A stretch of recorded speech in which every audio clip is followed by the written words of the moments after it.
बच्चों नमस्कार। आज हम लाए हैं कक्षा 5 की मेधावी परीक्षा का भाग 6। इससे पहले मैं पाठ शुरू करूं, सभी मेरे चैनल को सब्सक्राइब कर लें ताकि मेरे आने वाली वीडियो के बारे में आपको नोटिफिकेशन जल्दी मिल जाता है। तो चलिए शुरू करते हैं। प्रश्न नंबर 1,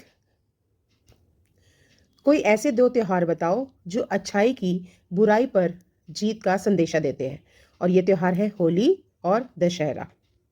प्रश्न नंबर 2, कभी खिलौने वाला भी क्या, आगे फिलिप्स में आ सकता है, फिल इन द ब्लैंक्स में आ सकता है, साड़ी लेकर आता है। इसलिए आप कविता को ध्यान से पढ़ेंगे, ठीक है। प्रश्न नंबर 3, नए खिलौने ले लो भैया डैश डैश डैश। तो इस डैश की जगह क्या आएगा, जोर जोर से वह रहा पुकार।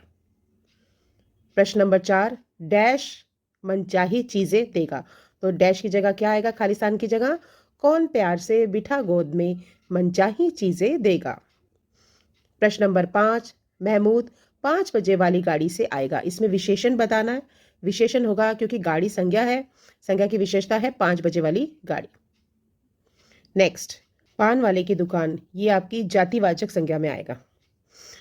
फिलिप्स में आ सकता है, राम की माता कौन थी, राम की माता कौशल्या थी। प्रश्न नंबर 8, भगवान राम ने खुशी से कितने वर्ष का वनवास काटा था। कई बार ये भी पूछा गया है, तो यहां आपको याद होना चाहिए 14 वर्ष का। नंबर 9, खिलौने वाला कविता में आए 3 पात्र के नाम बताने हैं, 3 पात्रों के नाम बताने हैं, ठीक है। तो इसमें आएंगे राम, कौशल्या और ताड़का। नंबर 10, खिलौने वाली कविता की लेखिका का नाम, ये अक्सर आता है, it's very very important question, तो ये आप अच्छी तरह से रट लो। यह है सुभद्रा कुमारी चौहान। ये वही कवित्री हैं जिन्होंने वो कविता लिखी थी और आप सबने सुनी है, बुंदेले हर बोलों के मुख, हमने सुनी कहानी थी, खूब लड़ी मर्दानी, वो तो झांसी वाली रानी थी। इसके बाद हम आते हैं क्वेश्चन नंबर 11, द गीस lived on the top of a tall tree in the forest. ये कई बार मैंने देखा, ये फिलअप में क्वेश्चन आता है, on the top of a tall tree, ठीक है। Number 12, the geese pretended to be dead so that the hunter would not harm them, ठीक है। ये आपकी स्टोरी में से लिया हुआ है, तो ये आपने आंसर लर्न कर लेना अच्छी तरह से। Now move to the next, true or false. The wise old bird wanted the creeper to be destroyed. वो चाहता था कि जो क्रीपर है, जो पेड़ की बिल्कुल बेस से शुरू होकर ऊपर बढ़ रहा है, ये शुरू में ही तोड़ लिया जाए। That was true. Number B, the hunter climb the tree with the help of ladder. क्या वो सीढ़ी से चढ़ के पेड़ पर गया था? नहीं, वो तो क्रीपर की जो स्टेम था उस पर बेस बनाकर ऊपर चढ़ा था, तो that is false statement. Number C, the wise old bird help them to escape. Yes, true, क्योंकि जब वो सब पक्षी पकड़े गए थे तो उन्होंने उनकी हेल्प करी थी उस जाल में से निकलने के लिए। Next, number 14, which country do you belong to. I belong to India. कई बार ये भी पूछा गया है पेपर में। Move to next, question number 15। Here what you have to do, you have to frame the questions from the answer, ठीक है। नंबर 1 है, the colour of a ant is black. तो यहां पर आप क्वेश्चन बनाएंगे, what is the colour of the ant. Next है, it lived on land. तो ये कहाँ रहती है, कहाँ लगेगा इसमें, where does it live. Next है, it crawled on the ground. वो जमीन पर क्रॉल करके चलता है या चलती है, तो हाउ डज इट मूव। यहाँ तरीका है, ये जगह है, और ये क्या है, कलर है। तो ये आप अच्छी तरह से प्रैक्टिस कर लेंगे। Now I move to the next question, question number 16, preposition. You know what are prepositions? Prepositions वो words होते हैं बच्चों जो noun की या pronoun की प्लेसमेंट बताते हैं, जगह बताते हैं, उसका उससे रिलेशन बताते हैं। वो ऊपर है, नीचे है, आगे है, पीछे है, अंदर है, बाहर है। इसीलिए इसका नाम पड़ गया है प्रीपोजिशन, यानी कि उसकी पोजीशन को बताते हैं। That's why these are called prepositions, ठीक है।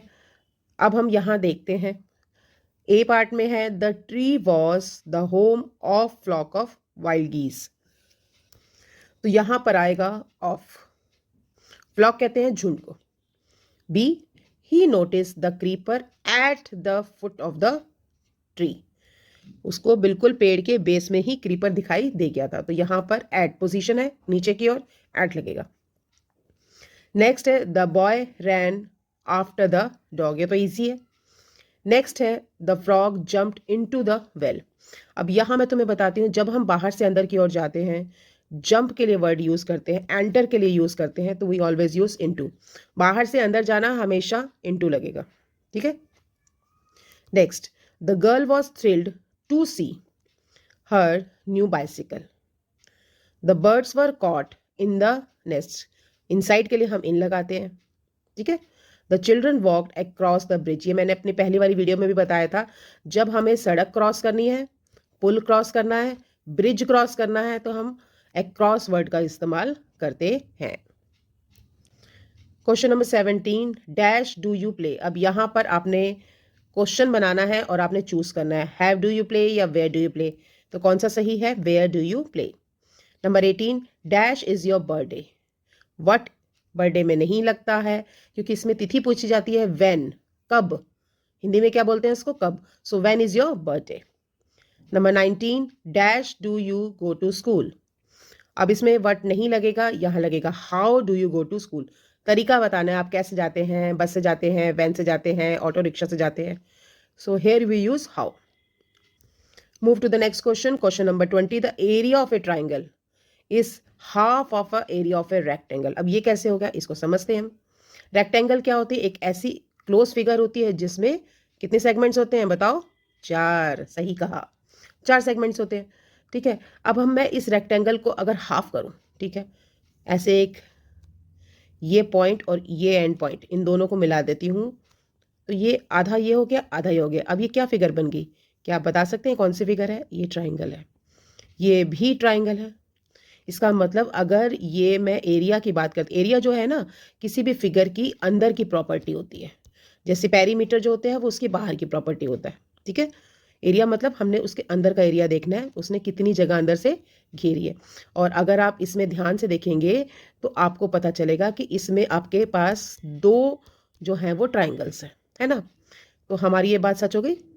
क्या थी हमारी बात, हमारी बात ये थी कि एरिया ऑफ ए ट्राइंगल जो होता है वो half of area of a rectangle, यानी रेक्टेंगल का आधा एरिया जो होता है वो एक जो होता है एक ट्राइंगल का एरिया होता है। होप सो मेरे बच्चों को ये बात अच्छी तरह से समझ में आ गई होगी, ये 2 बार पेपर में आ चुका है क्वेश्चन। चलिए move to the next. Next है यहां पर, अब आगे जो कुछ क्वेश्चंस आएंगे वो आपके फ्रैक्शन के आएंगे। अब फ्रैक्शन में ये हमेशा बात याद रखना, ऊपर के भाग को बोलते हैं अंश और नीचे के भाग को बोलते हैं हर। जब हम फ्रैक्शन पूछते हैं तो जो टोटल हिस्सा होता है वो नीचे आता है और उसमें से पूछा गया शेडेड पोर्शन का हिस्सा ऊपर आता है। चलिए हम इसको इस फिगर से समझते हैं। अगर मैं इस फिगर की बात करूं बच्चों, तो यहाँ टोटल कितने हिस्से हैं, 1, 2 और 3, ठीक है। तो मैं टोटल हिस्से कहाँ लिखूंगी, नीचे लिखूंगी। अब इसमें से उसने पूछा क्या है, उसने पूछा है शेडेड फ्रैक्शन, ये पूछा है। तो ये तीन में से कितना हिस्सा है, ये सिर्फ एक हिस्सा है, तो ये हमारा हो गया 1/3 और 1/3 हिस्सा। होप सो आपको अच्छी तरह से समझ में आ गया हो। एक बार फिर से याद कर लो, जो टोटल हिस्से होते हैं वो नीचे आते हैं और जो पूछा गया हिस्सा होता है या शेडेड पोर्शन होता है, कई बार अनशेडेड पोर्शन भी पूछ लिया जाता है, तो ये आपने ध्यान रखना है कि क्या पूछा गया है और वो आपने ऊपर लिखना है, ठीक है। Now we move to the next question. अब यहां पर भी you have to tell the shaded fraction. You know what is a fraction. Fraction का मतलब होता है पूरा भाग नहीं, पूरे में से कुछ कम हिस्सा, तभी तो ये अधूरा है, ठीक है, इसीलिए इसका नाम फ्रैक्शन है। चलिए अब इसमें देखिए टोटल कितने हैं, 1 2 3 4 5, तो हम डिनोमिनेटर यानी कि हर में लिख देते हैं 5 और न्यूमरेटर यानी अंश में कितने लिखेंगे, कितने पोर्शन में कलर है, 2 है, तो हमारा कितना पोर्शन शेडेड है, 2/5। कैसे बोलेंगे इसको, 2/5, और हिंदी में अगर बात करूं तो 2/5। चलिए अब बढ़ते हैं आगे। अब यहां भी देखो शेडेड पोर्शन करना है, तो सबसे पहले हमने टोटल निकालने हैं।